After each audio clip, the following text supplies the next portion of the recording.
This past weekend, I finally did something that I had had on my Franklin planner every day for 6 months. Now, can you imagine that? I want you to think about that for a minute.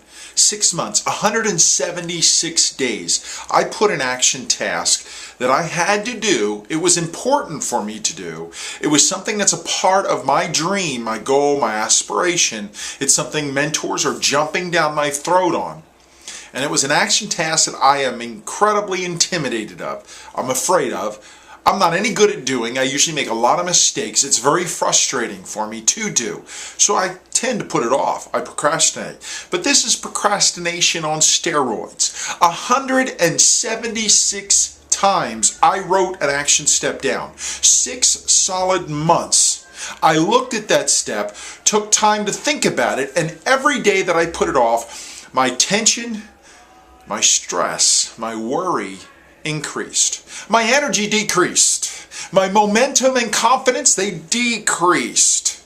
Every day I became a little more depressed and a little more separated, a little more lethargic. I rationalized a little bit more. I made excuses as to why I couldn't do it, and every day I got a little bit worse and didn't face near the things that I should have, and I allowed something to rob me.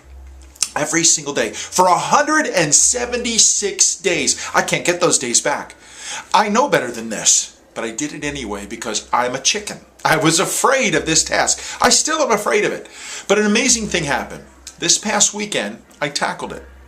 Now, it only took me an hour. I didn't do it right, but I did it. I started the process. Now, one of my mentors looked it over and chewed it up and spit it back out, but the fear was gone now. And the only way I can explain it to you, and you probably have had this experience happen to you. Do you remember a time in your exercise program when you really didn't want to go to the gym or to your class or to go with your trainer or whatever it was? You didn't feel good, you didn't feel right, you were tired, you were cranky, you were achy, and you spent a season trying to talk yourself out of it.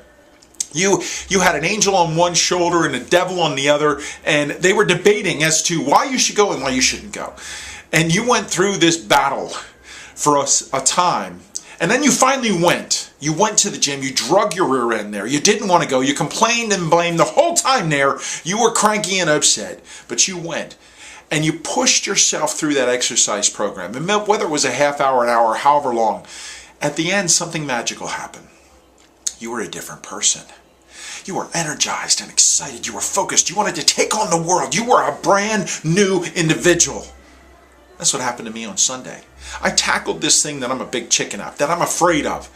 I finally did it. Now, it was wrong, but any action is better than no action, even if it's wrong action. It's better to make a mistake doing something than not doing something at all. I at least started it. I made a mistake. I have to clean it up. But I overcame my fear finally, and I felt like a new person. I was transformed in that hour. When I was done, I was so focused and ready for the world. I was looking for other hard things to tackle that I had put off because I had renewed confidence and momentum. This is a lesson I have learned over and over and over again, and for some reason I keep stepping into it. Do you? Do you have a challenge putting things off? Because here's your magic elixir. Action. Action solves everything. It doesn't matter that you get it right or wrong. It matters that you take the step. And any action is better than no action, even wrong action. We must take action. That's what will give us inspiration, confidence, momentum, energy, clarity, and creativity. It brings us back into color from a black and white world. My name is Ed Carcarey, and I'd love to connect with you at edcarcarey.com. Find your passion, you'll find your life.